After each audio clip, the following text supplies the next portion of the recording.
Mary Queen of Scots is the most written about figure from Scottish history. Mary was pasty white, she was ginger, she loved a round of golf, she loved a bevy, she took zero shit off of their Presbyterian men, she was married 3 times, she was implicated in the murder of one of her husbands, she spent most of her adult life in prison, was eventually murdered by a family member. Now, as much as Mary might want to claim that she was pretty French, I don't think there could be any doubt at all that she was in fact the most Scottish person who has ever existed. And this wee video is going to deal with the events that led to Mary having to escape Scotland for France at the age of only 4 years old. Thankfully, they chose France and not Portugal, you know.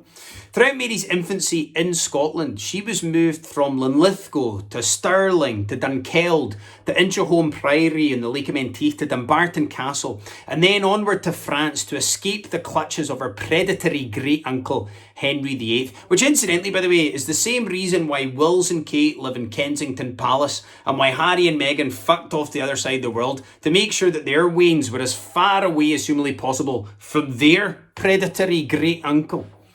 And ever since Mary's birth on the 8th of December 1542 at Linlithgow Palace, 2 factions would vie for control of the Queen: the pro-English Protestants and the pro-French Catholics.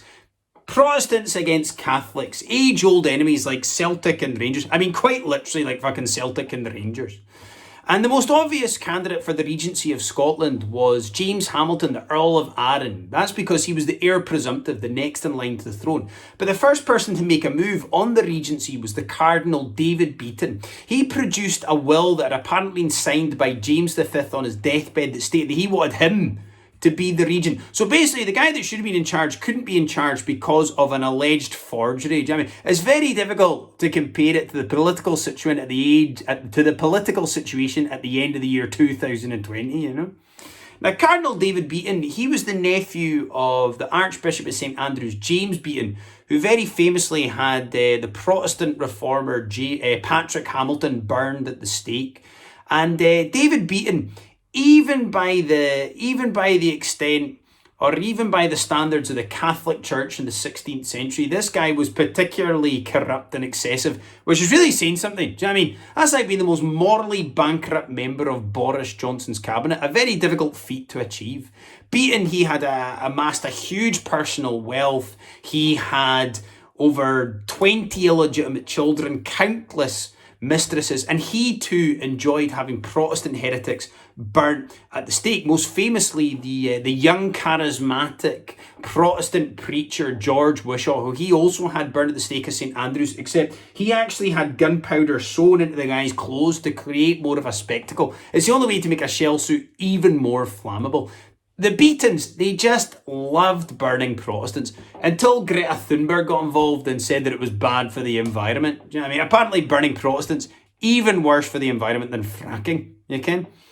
And so Henry VIII, his response to all this was to release the Scottish nobles that he had captured at the Battle of Solway Moss in November 1542. He released them back into Scotland, giving them loads of personal funds, giving them money, land, titles, in order to represent the needs of the English government in Scotland. The beginnings of the Scottish Conservative Party, basically.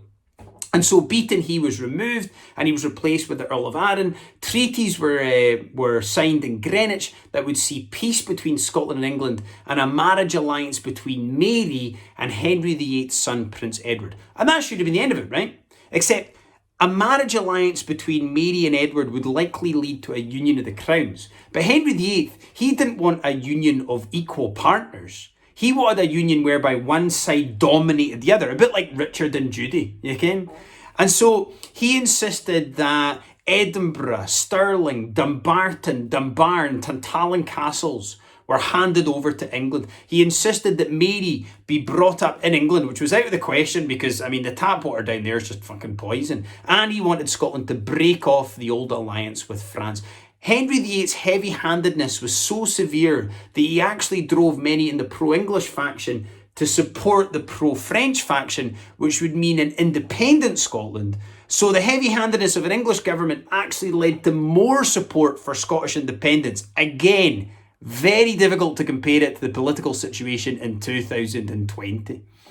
And so David Beaton, he was released from prison, he was made the regent again, and he was supported by a council that was headed up by the Queen Mother, Marie de Guise. And Henry VIII's response was of utter fury.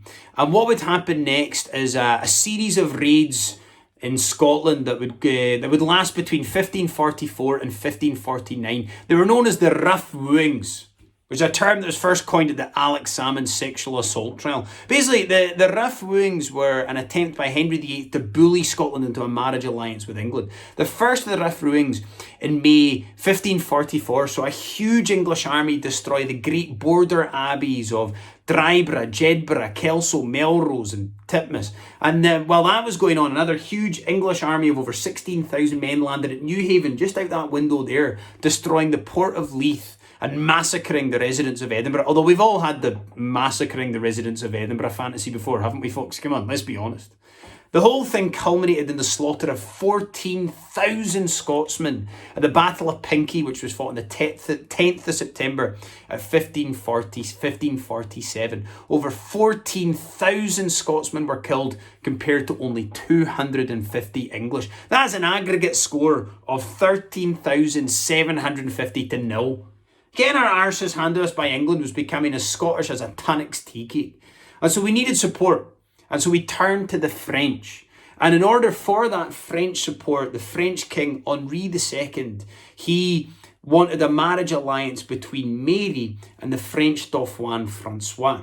And so by the Treaty of Haddington, which was signed in July 1548, Mary, she was to be married to the French Dauphin, and she was to sail to France, where she would be brought up as a French queen. And so Mary, she set sail on the 7th of August 1548 and wouldn't return to Scotland for another 13 years. And I'll tell you the second part in the Mary Queen of Scots story next time. Thanks so much for listening.